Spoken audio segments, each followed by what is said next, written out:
It was the summer of 2018, late July if I remember correctly. My friends and I had decided to take a break from the chaos of city life and planned a camping trip in the Pacific Northwest. There were 4 of us: me, Kevin, Sarah, and Matt. We had our route planned, a 2-day hike through a dense forest area near the Cascade Mountains. The trail wasn't well known, and that's exactly what we wanted: solitude. The first day was perfect. The forest was beautiful, the air crisp, and the mood light. We hiked for hours, joking around, stopping occasionally to take pictures of the scenery. Around late afternoon, we reached a clearing by a small stream and decided to set up camp. We pitched our tents, gathered some firewood, and lit a small fire as the sun dipped below the horizon. By nightfall, everything was still, the kind of quiet that makes you aware of every little sound. Around the campfire, we talked and laughed, but there was an odd undercurrent of unease I couldn't shake. Maybe it was the way the forest seemed so alive in the dark. The sound of the stream, the occasional rustling in the bushes, it all felt amplified. At one point, Kevin stood up, shining his flashlight toward the trees. "Did you guys hear that?" he asked.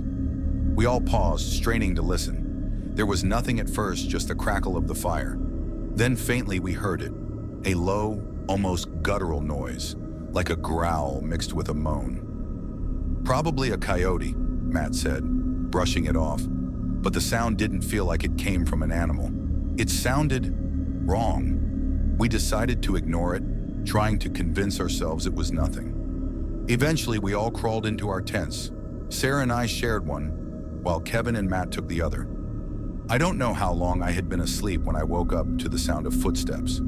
They weren't heavy, but they weren't soft either. Deliberate, crunching on the forest floor just outside the tent. I froze, barely breathing. "Sarah," I whispered, "do you hear that?" She groggily murmured something, but then the sound came again, this time closer. Sarah sat up, her face pale in the dim light of the flashlight we turned on. "What is that?" she mouthed. The footsteps circled our tent, slow, methodical. My heart was pounding in my chest. I reached for the zipper, wanting to peek outside, but Sarah grabbed my arm and shook her head.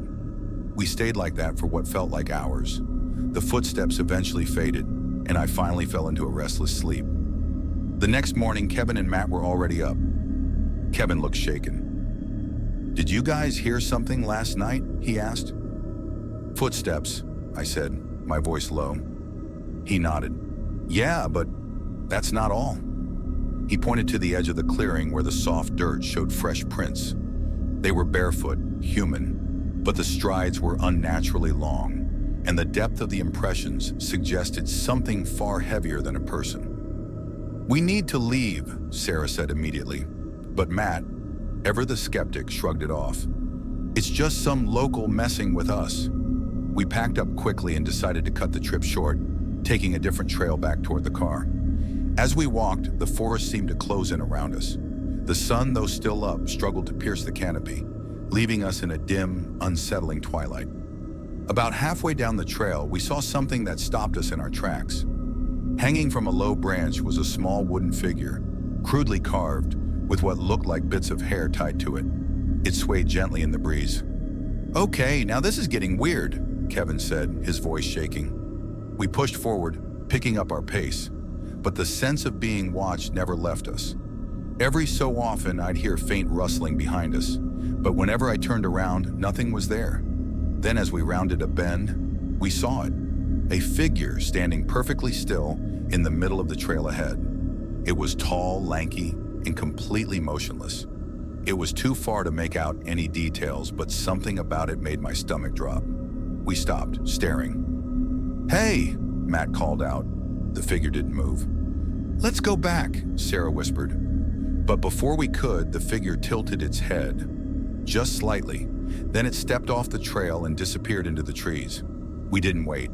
We turned and ran, not caring about the trail anymore, just wanting to put as much distance as possible between us and whatever that was.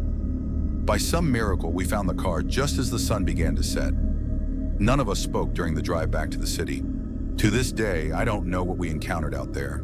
Maybe it was some deranged person, or maybe it was something else entirely. But I've never been back to that forest, and I never will.